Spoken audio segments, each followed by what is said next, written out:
Hello and welcome to Travel Smart Seniors. If you've never been on a river cruise in Europe before, then this video is for you. We're going to look at the cruise line CroisiEurope and look at a 3-day trip through the Middle Rhine, starting in Strasbourg, going up to Koblenz, and coming back to Strasbourg. CroisiEurope is the largest cruise ship company based in Europe, and they are in fact based in Strasbourg. But sit back and relax and take a look at the preview of what you will see on this Rhine cruise on CroisiEurope.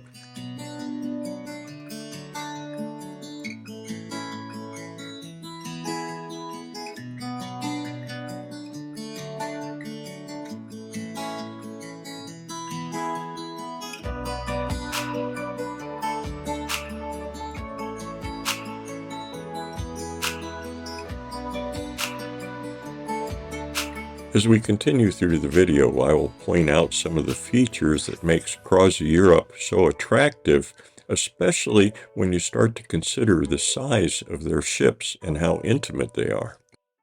The cruise begins in Strasbourg, France, so it's a good idea to try and fly into either Frankfurt or Paris. We went into Frankfurt and took a quick train to Strasbourg.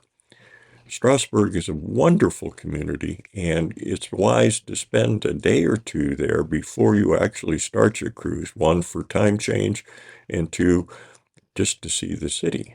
We start in Cathedral Square, which is really a charming blend of Gothic and Renaissance architecture. This old house, Maison Kammerzell, stands as the oldest building in the square, and the Strasbourg Cathedral at one time was the tallest building in Europe. It has an intricate facade and beautiful stained glass windows inside. Also, it has an astronomical clock, which was installed in the 16th century, which you should try to get back to see if you can.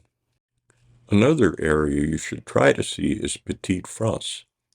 There are many beautiful canals, and some of them have some very good restaurants right along the canals, and it makes a great meal just sitting there and watching. Also, there is a Tanner's Row. The tanners were very prominent in Strasbourg and used the river's water to rinse hides to turn them into leather. The tanners area is very beautiful at night, and it really makes a great stroll after a fine French meal. If you want to get a good overview of the city, I recommend taking one of the canal cruises. The cruise is narrated and gives you a lot of information in just a very short period of time. Another interesting stop is out of the Old Town, and you can go over to the EU Parliament. This is actually where the EU meets. All the legislation for the EU is created here. The Parliament building is based here where it holds monthly plenary sessions, but they also have work that is done in Brussels, and the Secretariat is located in Luxembourg.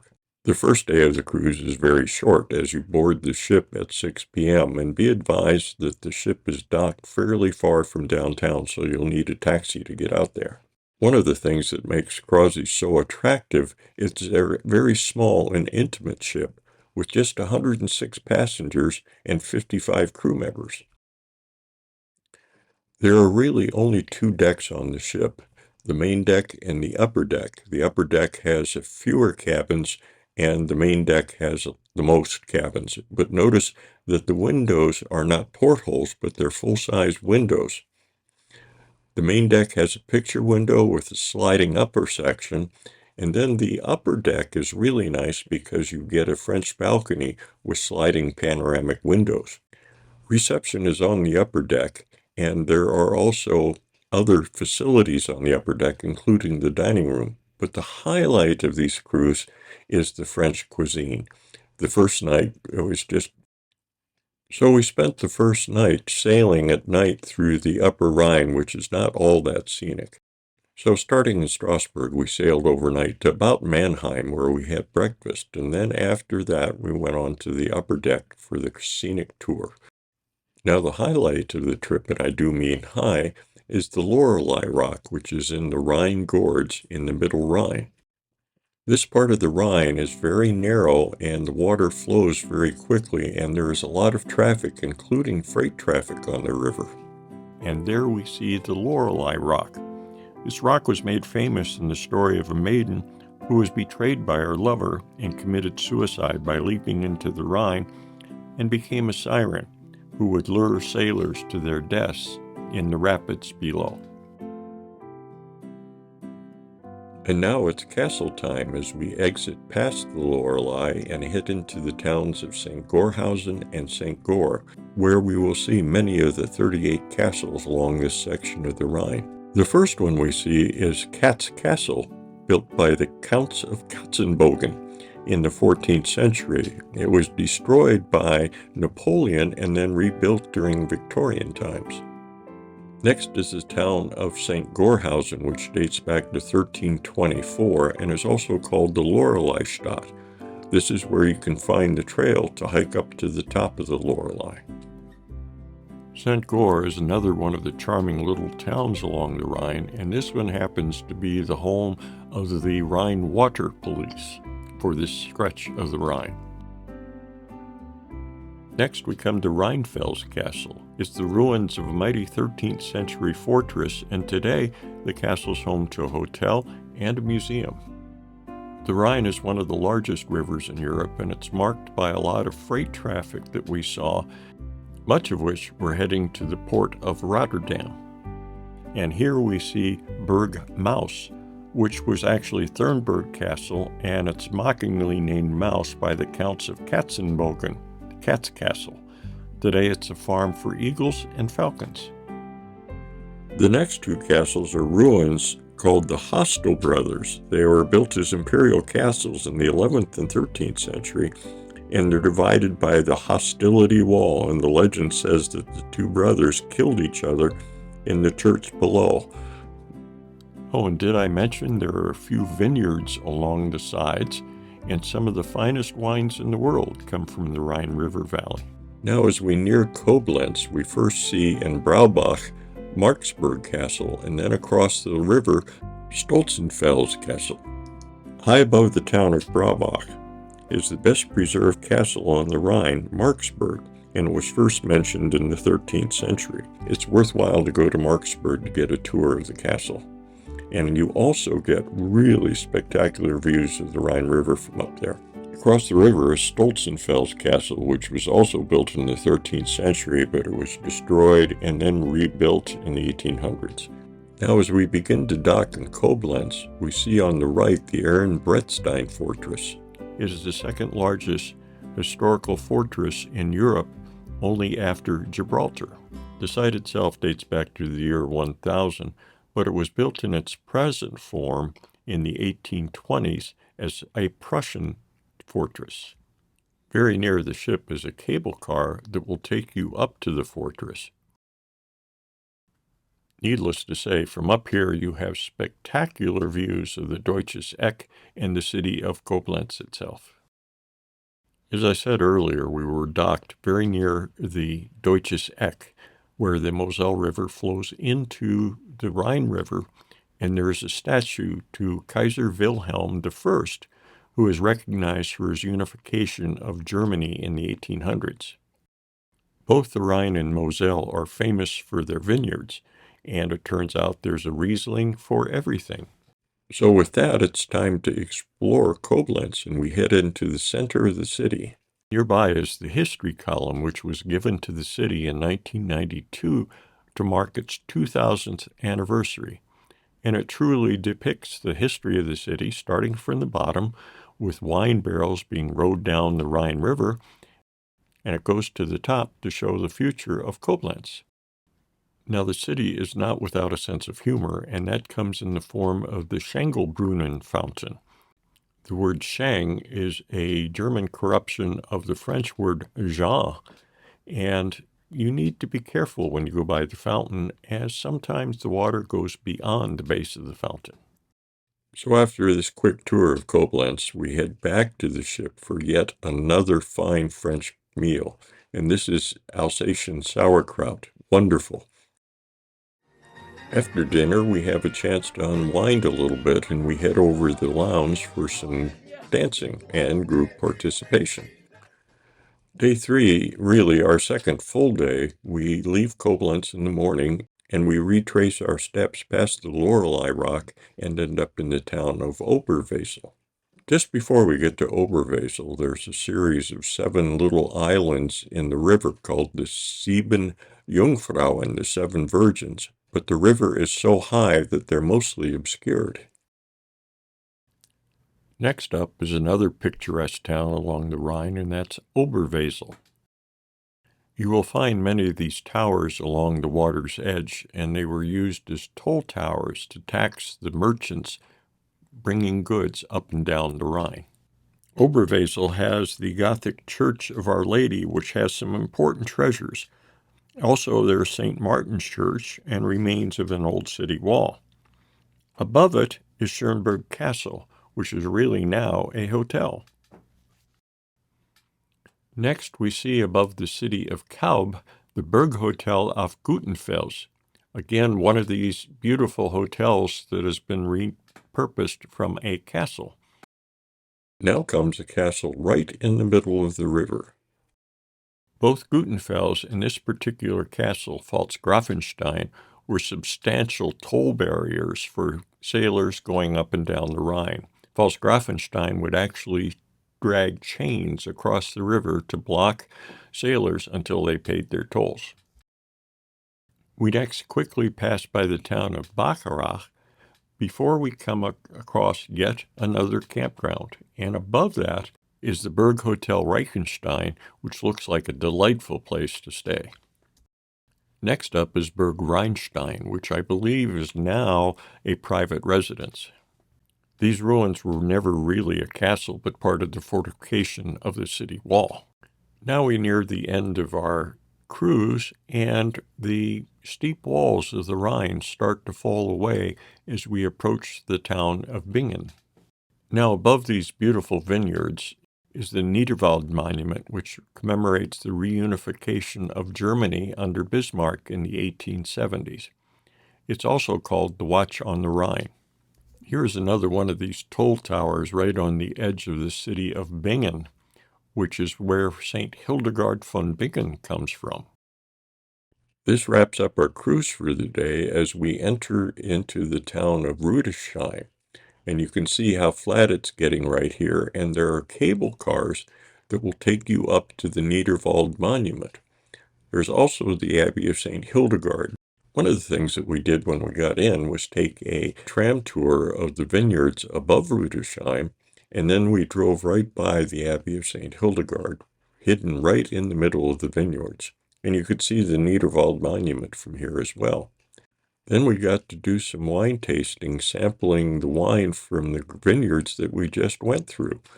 The next stop for me was the highlight of the trip, and that was the Mechanical Music Museum housed in a restored 15th century house. Let's listen to some of these wonderful instruments. When I was just a little girl, I asked my mother, what will I be?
Next, we headed back towards the ship, but by way of Drosselgasse Street. This is one of the most famous streets in Rüdesheim, and it's only 144 meters long, but it's packed with restaurants, pubs, wine bars, and shops, and also a lot of live music. So we end our tour of Rüdesheim and head back to the ship, and it's not that far to walk because the town's fairly small. But we were treated to a beautiful sunset, and then once again we were treated to some wonderful Alsatian cuisine by just absolutely great chef. We remained docked in Rudolph overnight and then started day 4 by sailing down to Mannheim. This is really day 3 because the first night was very short. Just a short distance away was the town of Ostrich-Winkel, which really shows how close these villages are to the river. And during this trip, the Rhine was very, very high. This was an island at one time. Also, you see ferries along the whole route. Note that there were no bridges at all between Koblenz and Mainz, and as we arrive in Mainz, we see our very first bridges. As we pass by Wiesbaden, we start to see more of the industrial flavor of the Rhine River, with shipping containers and heavily laden barges. Here is one of the few bridges we did see, and this is a railroad bridge. Then we enter the city of Mainz, and it's a beautiful city. We have been there before, and there's a wonderful museum to Gutenberg, the Gutenberg Press. Also along here is a very important river intersection, and that's the Main-Danube Canal. If you turn left, you end up in Vienna. Then we reach our destination for the day, and that's the town of Mannheim. We're actually not going to see Mannheim, but we jump in a bus and take a ride through the beautiful, beautiful countrysides until we reach the town of Heidelberg. The bus takes us directly up the hill in Heidelberg to the Heidelberg Castle, where it overlooks the Neckar River. Heidelberg Castle is one of Germany's most famous and romantic castle ruins and overlooks, of course, the city of Heidelberg. The history dates back to around 1214, where it started as a medieval fortress, and by the 14th century it had become the residence of the prince-electors of the Palatinate. The castle was damaged by French troops in the 30 Years' War, and in the 18th century a lightning strike caused further destruction and the castle fell into ruin. Nevertheless, many of the architectural details are extremely well preserved, as you can see here. This pathway leads us to the Great Terrace, which gives us beautiful views of the Neckar Valley below, and you can look back down into the city of Heidelberg itself.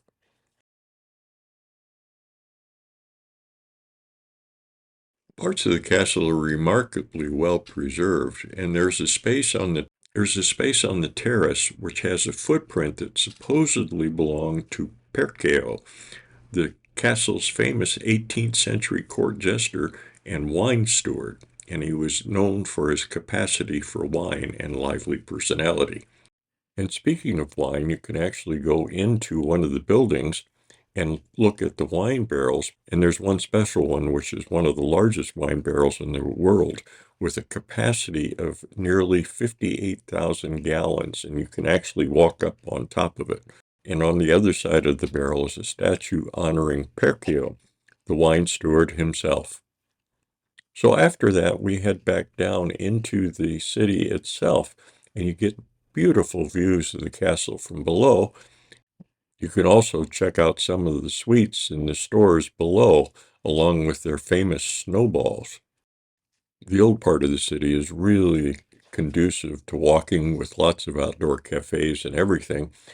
It's worth the while to take a quick look into the Church of the Holy Spirit, which has an interesting background.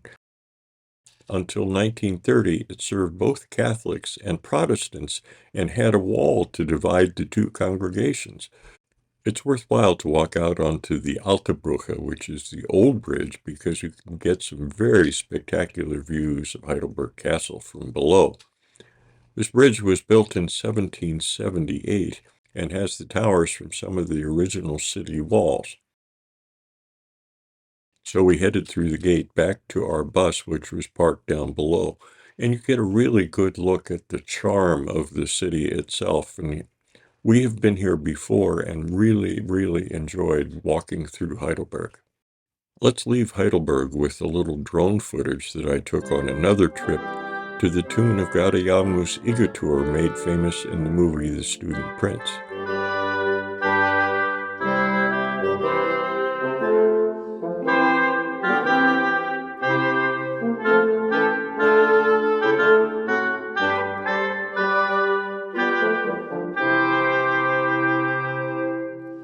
All that is left of our cruise is the gala dinner.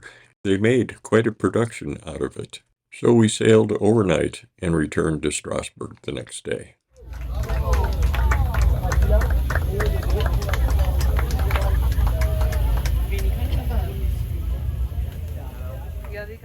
Well, I hope you enjoyed this little overview of the cruise. It is a perfect cruise for those just starting out, as it's very short, the ships are small and intimate, and you get to see some beautiful scenery.